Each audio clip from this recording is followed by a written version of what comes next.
এটা তো আবু সাইদের রক্ত ঝরা সরকার, এটা তো বুদ্ধের রক্ত ঝরা সরকার। আজকে সমাজের যারা মেরুদণ্ড,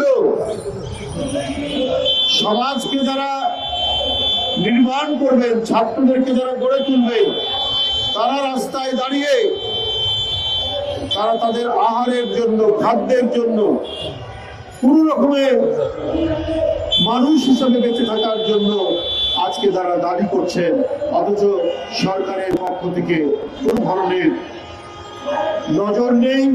নন এমপিওভুক্ত শিক্ষক যারা 20 বছর, 25 বছর, 27 বছর, একজন বলল 27 বছর ধরে, 30 বছর ধরে তারা কোনো একটি টাকাও পায়নি।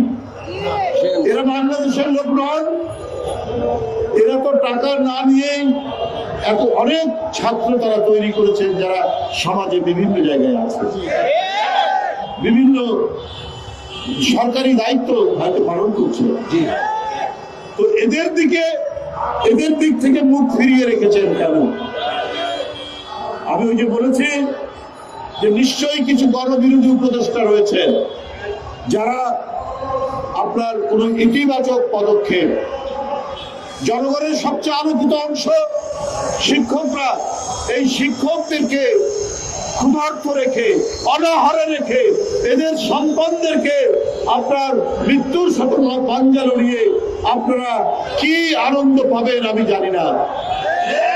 এটা তো আবু সাইদের রক্ত ঝরা সরকার, এটা তো বুদ্ধের রক্ত ঝরা সরকার, এটা তো আহনাফের রক্ত ঝরা সরকার।